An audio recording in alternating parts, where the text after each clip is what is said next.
Hello, everyone. I am Founding Father Benjamin Franklin, and welcome to the Step Up America Foundation podcast. Join us every Tuesday, Wednesday, and Thursday at 2:30 p.m. Eastern Standard Time as we celebrate incredible Americans from all walks of life. You may hear from a NASA astronaut, a professional or amateur athlete, a musician, and of course, current and past military heroes, just to name a few. And who knows, you might even learn a thing or two along the way. Well, that's enough from me. Let me introduce you to our hosts, John McIntosh, Mark Renahan, and Adrian Garcia. Take it away, team! And we are back with our Thursday edition of the Step Up America podcast and Facebook Live. I'm Adrian Garcia, filling in for John McIntosh today. And here in the studio, as always, I have the one and only voice of Ben Franklin. Mark, how are you today? I am doing great, Adrian. It's nice to be back. I was away for a little bit. We got a great show today. Of course, we have Noah, the engineer, who is fixing everything for us that we usually break when he's away. Noah, good to see you as always. Most of the stuff is fixed. Excellent. And of course, joining us on Thursdays, as always, is retired Sergeant Major Johnny Myers of the United States Army. Sergeant Major, how are you, sir? Doing fantastic, Mark, Adrian, and Noah. All right. Well, we're going to get right to it today, Sergeant Major, because we have a special guest with us. Very special guest. As everyone knows, we always like to have veterans on our show, especially those that have done some great things in their careers, which actually all of them have done. But today we have, because of course I am the son of a Coast Guard. He's recently deceased, but I am the son of a former Coast Guard officer. We, of course, on our board have the 8th Master Chief Petty Officer of the Coast Guard, retired Dr. Vince Patton is on board, and we've also had on the show two other Coast Guard. We've had the 10th retired Master Chief Petty Officer of the Coast Guard, Skip Bowen, and of course we've had Aquaman Mario Vitone on the show, who had an incredible rescue out of a helicopter once. I'm positive I saw sea turtles helping him, but I can't prove that. But with us today is a retired U.S. Coast Guard captain. He is an aviator who had 25 years distinguished service. He flew many Jayhawks, he flew search and rescue missions, and he did a million other things that I am not smart enough to describe, but he is. Everybody, please welcome today retired U.S. Coast Guard Captain Sean Cross. Captain Cross, how are you, sir? I'm out this morning. How are you? I am fantastic. Thank you for joining the show. And Captain Cross, we like to just jump right in here on the Step Up America program and get right into the amazing people that we have. So I wanted to start off by asking you, at what age did you know you wanted to join the military? What made you decide to join the Coast Guard? And one more, how did you get into flying?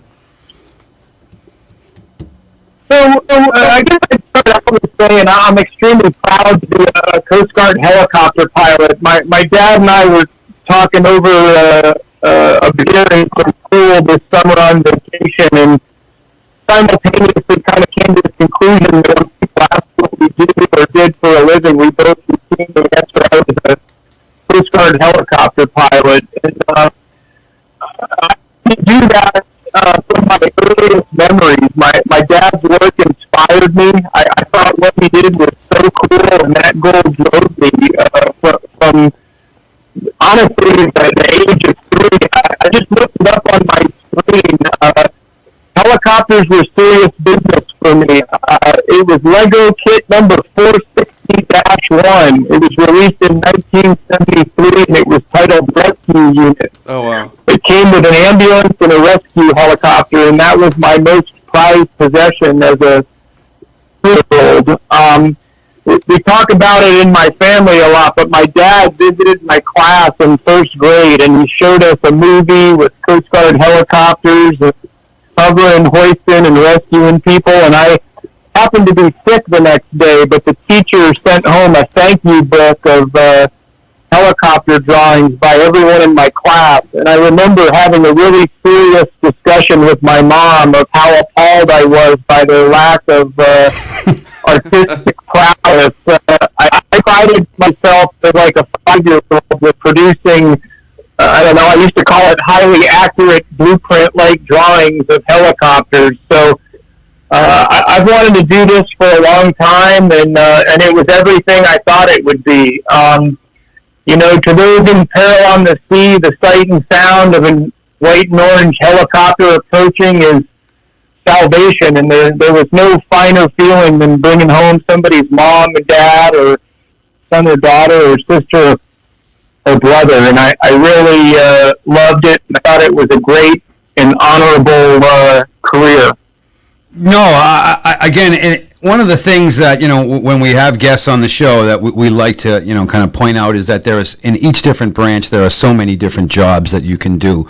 And a lot of people don't realize how many different jobs there are. And I know a lot about the Coast Guard, again, as I am the son of a Coastie. My cousin Tom was a graduate from the Coast Guard Academy, and I grew up in the summer times in a town called Chatham on Cape Cod, where there's a big Coast Guard presence. But I wanted to get into a little bit more into the helicopters and the rescue. Like, as we were discussing offline, I'm sure you have heard of Mario Vittone.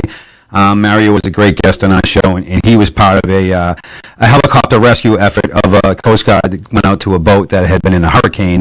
And of course, we focused on Mario. He was the rescue swimmer who went into the water. But one of the things that, and we, of course, Mario gave incredible, to his entire crew. But we didn't get a chance to get into the fact that not only was Mario in the water, but there was a pilot up above holding a helicopter steady above a boat in the middle of a hurricane. And to me, that is just incredible. So, Sean, from your own flying experience, how stressful, and just maybe could you go over sometime one of your rescues and just I guess the stress just comes to mind for me if I was thinking about trying to hold a helicopter steady above a boat that's being rocked around in the sea with one of my guys trying to save, somebody. Maybe you could just touch base on that. Like your most challenging rescue, basically. Yeah, there you go. Yeah.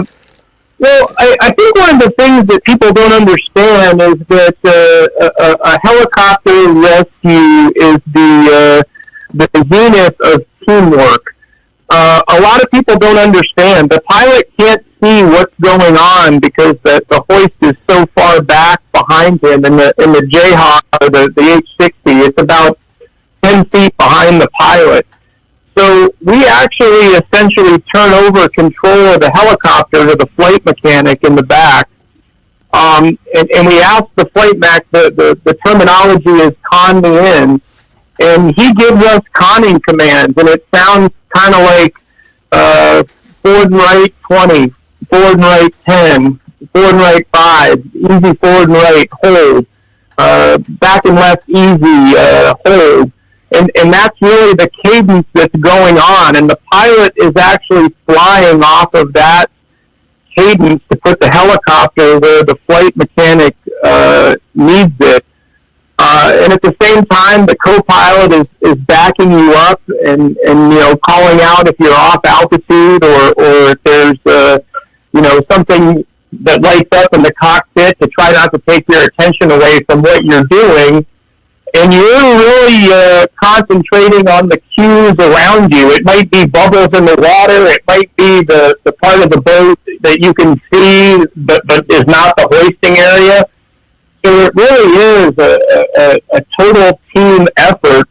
And I was an aeronautical engineer in the Coast Guard, so I spent a lot of my time on the hangar deck with maintenance guys. And one of the things that I was always impressed with and proud of is the same guys who fix our helicopters, the mechanics and maintainers, also fly in our helicopters.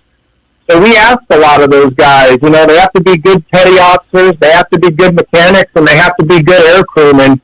And not many of the other services still do the fixers and flyers model. So that's something I think that's pretty unique to the Coast Guard, and is probably one of the reasons that we have an outstanding safety record as well. Probably my most challenging search and rescue case actually happened while I was at Air Station San Diego.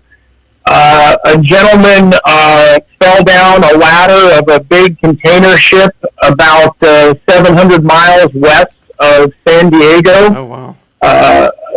I got the call about it, and I said, why don't you call me back when they get closer, because the range of the H-60 that we fly is only about 300 miles. So they actually ended up telling me they had an aircraft carrier off the coast that was available to be used as a fueling platform. So next thing I knew, I mean, this all started at about 10 o'clock at night, and next thing I knew, I was on the ops boss of the USS Abraham Lincoln. He asked me what I needed, and I did a bunch of math and told him I needed him to meet me at this spot at the ocean at this time. And we basically took off from San Diego, flew about 300 miles offshore, landed on the USS Abraham Lincoln, did what we call a hot gas, which is fueling up with the rotors turning and the engines going.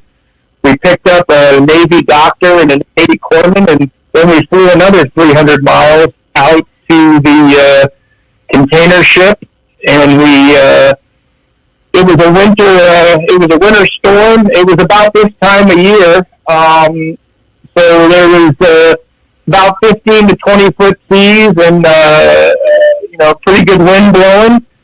And we put down a rescue swimmer and a litter, and our flight mechanic and our swimmer did an awesome job.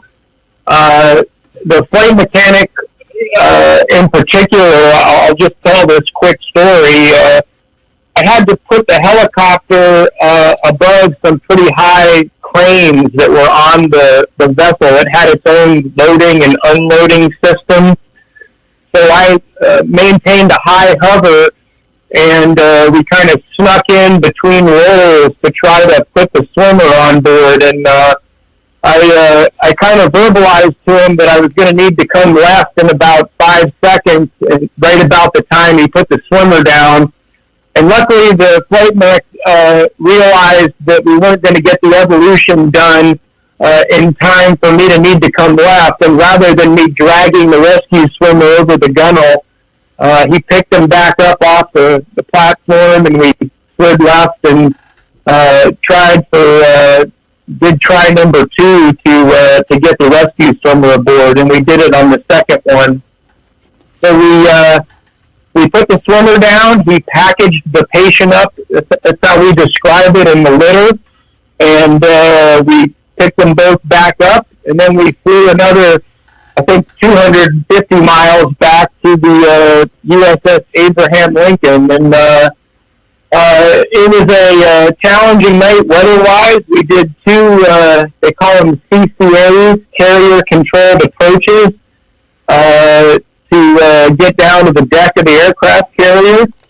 And it's been a long day. We've been up for like 24 hours by the time we landed, and I think we ended up with about 10 hours of flight time and a lot of middle of the night flying under complex conditions. But we've been prouder of the crew, and whenever I talk about it, I always use some specific terminology that success is when opportunity meets proficiency. And I think any crew at our air station probably could have got that mission done that night, but we just happened to be the ones on duty who had the opportunity. And the great news was that gentleman lived. We were what we call bagged. We'd flown too many hours, but we kept on the aircraft carrier for about 24 hours and headed north. Another Coast Guard helicopter from Air Station San Francisco came out and grabbed the patient and brought him to a hospital in San Francisco. And as far as I know, that gentleman's walking the earth today. So I hope that answered your question. That answered my question incredibly. That's very impressive. I actually, not only did it answer my question, but now, Captain, you're going to have to get a couple of dumb questions from Mark. Now, as I'm looking at your resume here, and you just told me that you were aeronautical engineering, you flew a helicopter. Just so you know, you're being interviewed by the voice of a cartoon character. So we're right up there in terms of achievements. This morning, while you were probably prepping helicopters, I was singing pirate songs to children in the first grade. So we have similar backgrounds. No, I'm kidding. But here's my thing. So, in telling that incredible story, I heard you mention that you landed on an aircraft carrier. Now, as you're in the Coast Guard, had you ever practice landing on it? And this is going to sound dumb, but do you guys work often with the Navy? Do you land on carriers, or were you just like, this is an emergency, there's a Navy carrier there, and we have to land on it? So first of all, an aircraft carrier is the easiest thing to land on. In the Coast Guard, which is we do land on our cutters frequently, and we get qualified to do that. And I will say, I think that's one of the harder things for a helicopter pilot to do, because most of our cutters are much smaller than Navy vessels, hence the flight decks are much smaller. So landing a Coast Guard helicopter on a Coast Guard cutter at night is a very challenging thing. We did actually, in San Diego, we didn't have any cutters on the West Coast at this time that could take the H-60. So we actually had a letter of agreement or a memorandum of understanding with the Navy, and we went out very frequently and landed on Navy destroyers, oilers, cruisers. That was my first landing on an aircraft carrier, but again, that was easier than anything else I'd ever landed on in my life. That is amazing, and I actually have more questions about that, but we're going to go to a very quick commercial break, and we'll be right back with retired U.S. Coast Guard Helicopter Captain Sean M. Cross. We'll be right back, everybody. We believe at New Day USA, we have a noble purpose. We want to be known as America's mortgage company for veterans and active duty service people. Some of them are giving their lives right now, today, for the freedoms that we have here in this country. So for us, at New Day, to help those people at this point in time, it's a labor of love, it's a noble service, and that's what we're all about.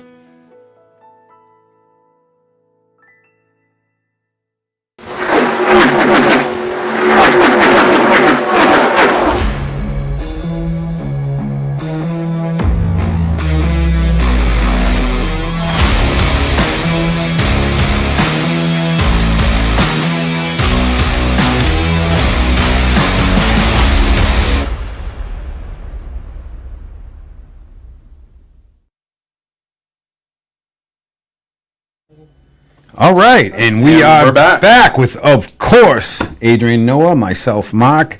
We have as Thursday with us, retired Sergeant Major from the Army, Johnny Myers, and our special guest today, U.S. Coast Guard Captain Sean Cross. Now, Sean, one of the things that we like to always talk to people about, and when we have different people from the different branches on, is some of the things that they do in each branch. Now, I know when it comes to the Coast Guard, they don't, they don't have the battle, history that some of the branches have. But when I listen to you tell your stories of rescue missions, it's absolutely amazing. And it's also, a lot of people don't realize there's a lot of danger, of course, working in the Coast Guard. And one of the things that I know, one of the more famous Coast Guard stories, at least being from New England, that comes to mind for me, is the movie and the book, The Perfect Storm, which of course had a big, Coast Guard, spin to it. Excuse me, I'm losing my train of thought here. But was a great movie that described, of course, what we're talking about with you, helicopter landings and things like that. So when you were talking about how you guys flew out, you landed on an aircraft carrier, which is a great example of the different branches working together. Could you touch basically, quickly, Sean, on what jobs are in the chopper with you? You got a pilot, you got a swimmer, you got a mechanic. Is there 4 guys in the chopper when you go out on a rescue? Okay, so a couple of things I got to clarify. So first, when you said the Coast Guard doesn't have the battle stories, I want to make it clear to your listeners that the Coast Guard does indeed have battle stories. And a couple of things I want to get across is, one, that the Coast Guard is one of the country's 5 armed forces, and I carried a green ID card just like any other armed force. We have the same ranks as the Navy, and we get paid just like our Department of Defense counterparts. We've been around since 1790, and we've fought in every major conflict that the United States has been involved in.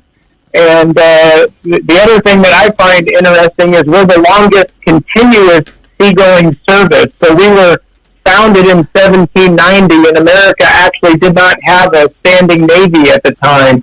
So our predecessor of the Coast Guard, the Revenue Cutter Service, actually created as a pseudo-navy for the country.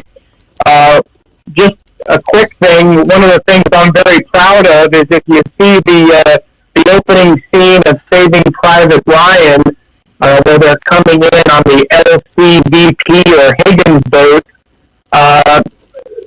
the Coast Guard manned many of those Higgins boats with what they call the coxswain, the person in charge of the boat. And those were Coast Guard surfmen, men stationed at lifeboat stations along the coast who were very experienced in working in the surf. And the U.S. government realized when an amphibious assault practice went incredibly wrong that the Navy wasn't really great at driving small boats in the surf, and the Coast Guard was. So that's one of those things I'm proud of. So I got off track there. Your question was, a typical Coast Guard helicopter crew consists of a pilot, a co-pilot, what we call the flight mechanic, who is the hoist operator and is kind of the expert on the helicopter systems, and then the rescue swimmer, who's the person you see go down into the water.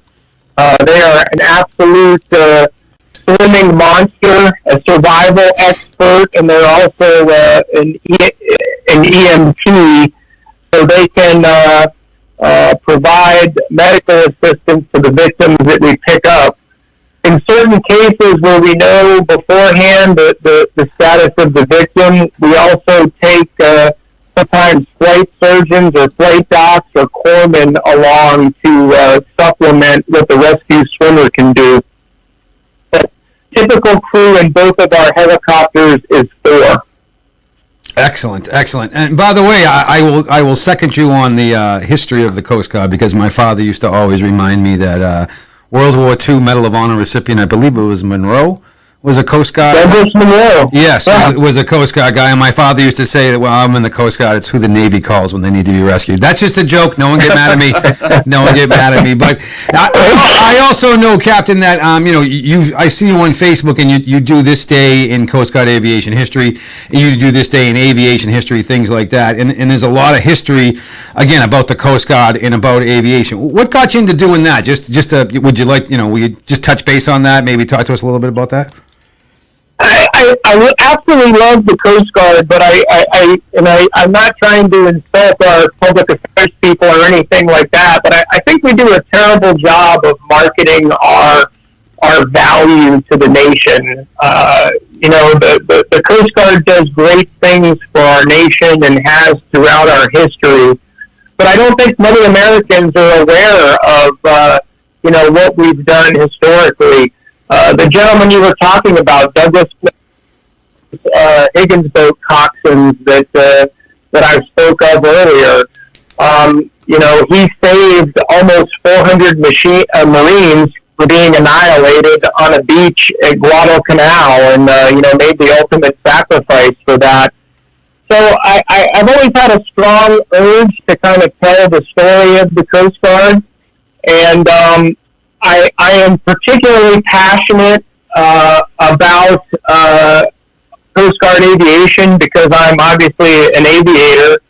And along the same lines or themes of what I just described, I don't think that very many people in America are aware, for instance, that the Coast Guard was the service tasked during World War II by the Chief of Naval Operations with helicopter development. So, Igor Sikorsky came up with his fragile machine, the helicopter, in 1939. And it was great. It flew, and there were lots of demonstrations, and everybody was impressed. But the Coast Guard was tasked with taking that fragile machine and turning it into a useful military asset that could do work in the military. And, again, two people that I'm sure most Americans have never heard of, Frank Erickson and Stuart Graham, are two Coast Guard pilots that I really think should be considered the fathers of military rotary wing aviation. They set up the first helicopter training program at Coast Guard Aviation Brooklyn at Floyd Bennett Field. It was just a short flight from the Sikorsky plant in Connecticut, and trained over 150 Allied pilots and over 250 mechanics to fly and work on helicopters. And if you look, the first Navy helicopter pilots were trained by these two gentlemen. The first Marine Corps helicopter pilots were trained by these two gentlemen. And then if you look at the array of first that the helicopter accomplished, whether it's the first life-saving mission, the first takeoff and landing from a ship by a helicopter, all those things were done by Coast Guard helicopter pilots, and mostly by Frank Erickson and Stu Graham. So I love telling those stories of the early helicopter development, and then you saw today that my this day in Coast Guard aviation was about the 11 Coast Guard helicopter pilots that flew combat search and rescue with the U.S. Air Force in Vietnam. The Air Force actually came to the Coast Guard because of our expertise with rescue, and asked that we develop an program to bring some of our expertise to the Air Force Aerospace Rescue and Recovery Squadrons. And our Coast Guard helicopter pilots served with high honor and distinction in Southeast Asia, including the loss of one of those pilots, Lieutenant Jack Ridishir, who was killed on a mission in June 1968 trying to save a downed Marine Corps aviator. I actually had a mentor growing up that was one of these 11 pilots who had a profound impact on me and my career. And I think because of his impact on me, I've always had a passion for telling the story of those 11 Vietnam aviators.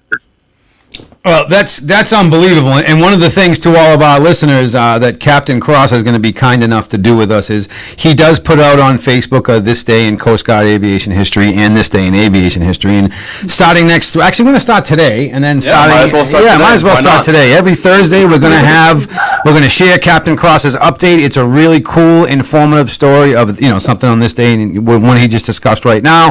We'll have it up when the show is over. But I want to switch gears a little bit, Captain. So one of the things that we do here at the Step Up America program, I actually heard you mention 1790 as a date, which is, of course, the year that Benjamin Franklin passed away, although he has recently come back to life. And here at the Step Up America program, we go into classrooms with a computer avatar of Ben Franklin, of which I am the voice, and we teach kids all sorts of things on the United States, like the Declaration of Independence, the Constitutional Convention. This morning was Good Citizenship, our favorite one. But a lot of times we teach classes from kindergarten all the way to senior year in high school. And when we're talking to some of the older high school people, we get a lot of questions about veterans and joining the services and things like that. One of our partners here, who's not with us, is a former captain in the Air Force, John McIntosh.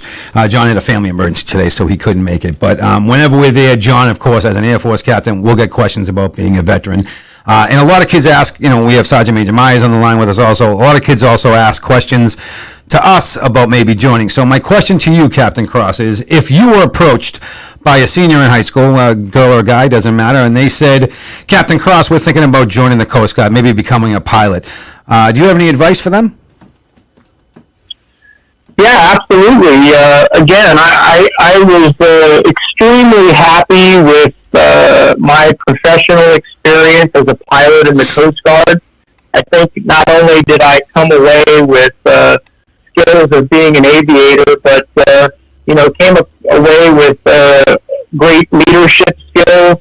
Had the opportunity to go to flight school, graduate school, senior service school, and really build myself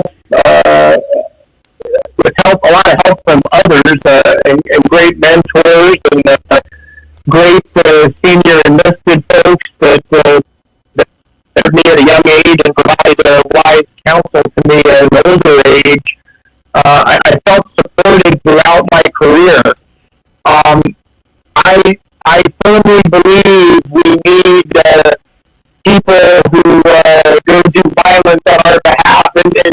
on a dark, stormy night.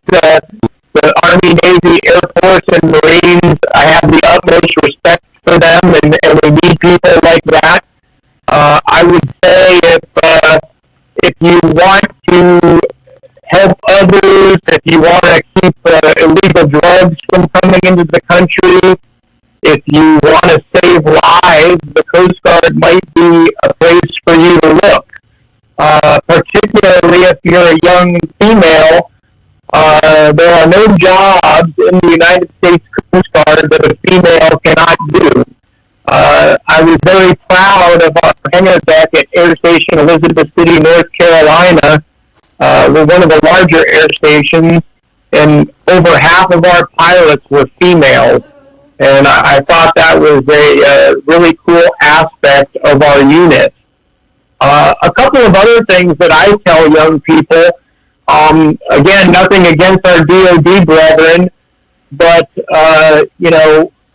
we do have Coast Guard aviators who deploy for, 6 months on icebreakers and things like that, but typically our deployments are shorter, maybe 3-4 months.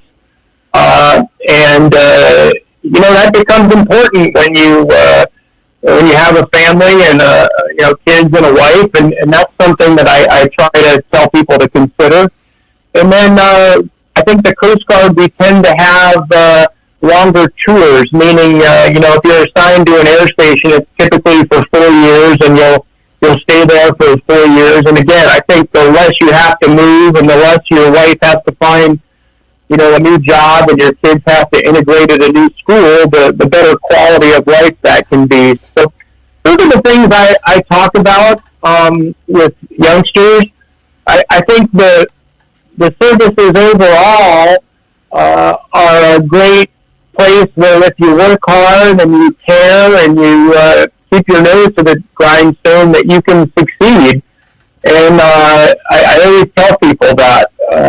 I think it's a great, noble profession, and I think it really, really prepared me well for my career after the Coast Guard.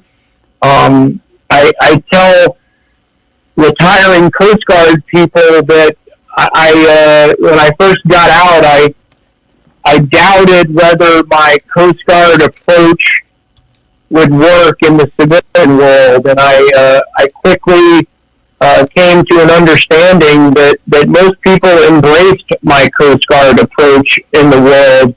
How I led, how I dealt with people, how I tried to take care of my people. All those things seem to be embraced and not rejected. So, did that answer your question? That did. And you don't have to worry, Sean, because Ben Franklin does the same thing. He goes into detailed explanations. So that was excellent. It's all very interesting. Yeah, so, that's exactly. No, and now, Sean, we don't have that much time left. But what are you doing with yourself now? I know are you still flying? I am. But so I'm I work for a company called Helinet Aviation Services in Van Nuys, California. And I really, when I retired, I wasn't sure I wanted to stay in aviation. I was interviewing with the Amazons and Facebooks and Googles and a bunch of people. And then one of my old bosses, Vice Admiral Dean Lee, called me one afternoon and asked me to take a look, and I did. And two things caught my attention. One is we provide 2 helicopters to Children's Hospital of Los Angeles at no cost to Children's Hospital of Los Angeles. And we transport sick children from outlying hospitals to CHLA. And then we also we transport organ transplant harvesting teams from various hospitals in Southern California. We impacted almost 1,300 lives last year on both of those fronts, and both of those missions intrigued me and seemed very Coast Guard-like in terms of helping others. So that's what kind of got me interested in the job. And we do everything here from electronic news gathering. We have 3 of the 5 major media news contracts in Southern California. We also do movie and television production. We started a new business line, utility firefighting, this summer. So we have Black Hawk helicopters that fight fire. And then we also do VIP charter work, flying people around Southern California. So it's been a challenge. I got here about a year ago, and right off the bat, we had the Kobe Bryant helicopter mishap. That was not our company, but Kobe had been a client of ours previously, so there was a lot of attachments. And then obviously coming into COVID has been a challenge for the business. But again, I think the Coast Guard set me up well to deal and handle these adverse and challenging situations. Yeah, well, that's one of the things that we always like to point out is that, when you serve for the country and you become a veteran, it really helps you in your professional career afterwards. And just by the way, a big thumbs up to your company, Helinet, that they're doing free flights for sick children. That's absolutely unbelievable. No, I didn't even know that. Is awesome. And Sean, in a serious note, my hat's off to you on that. That's a fantastic thing you guys are doing, and definitely everyone check that out. Is it helinet.com if anyone's interested in that? It is. Yeah, so it's HELINET.com, and again, that's fantastic. I heard you did say that you fly around, VIPs. I mean, if Ben Franklin needed a lift, I'll have to give you a call, Sean. Granted, he's a cartoon character, so I'm not really sure how that would work. But anyway, Sean, we're coming to the end of our show. Sergeant Major Myers, is there anything you wanted to talk to Sean about or say real quickly? Yes, thank you for your service, and thank you for everything that you continue to do for our nation. Well, I appreciate that. Same to you, Sergeant Major, and hope I get to meet you someday. Absolutely. Thank you. Sean, we're definitely we hope to have you around with Step Up America a lot. Now, I see that your wife was an elementary school teacher, so maybe we can get a Ben Franklin in to say hi to your kids someday. Oh yeah, that would be awesome. But all right, before we go, everybody, we had on the show today retired Captain Sean M. Cross. He brings to us this day in Coast Guard aviation history. He is an accomplished, incredible former pilot for the United States Coast Guard and an incredible spokesperson for the Coast Guard. I don't know about you, Sean, but you should be calling them like, listen, I want a few dollars for how good I pitch our service here. But before we go, Adrian, do you want to talk to everyone real quick about our exciting backpack contest with WWE superstar Lacey Evans? Oh, absolutely. So we have officially partnered with none other than WWE superstar Lacey Evans, and we are hosting a backpack contest for the kids. All you have to do is write a 500-word essay on what does being a good citizen mean to you. And parents, there is a minimum of a $25 tax-deductible donation that you have to make to Step Up America Foundation. All you have to do is go to our website, which is stepupamericaprogram.org. Click the picture of Lacey Evans. I promise you can't miss it. It's right there on our homepage. And when you go on there, it gives you all of the entry rules, and it also gives you the link for the essay submission and for the donation. Okay, this essay contest will end on January 30th, so please, please, please make sure that you get those submissions in. Lacey will personally select 25 of the best essays and give your kid a shout out on her social media. Yeah, it's only a $25 donation. It's to a great cause. And for a $20,000 donation, I will fix the contest so that your child wins. All you have to do is click on that and donate $25,000 to Step Up America, and I will. $25,000? Yeah, if you want your kid to win in the fix, that's how I do my bribes. I'm from Boston. I will make sure your child wins. So that's how it works. I almost forgot to mention that the backpack will include a signed copy of Lacey Evans' photo, personally autographed, and other goodies. And for $100,000, we will throw in a signed picture of Ben Franklin. I mean, a cartoon character.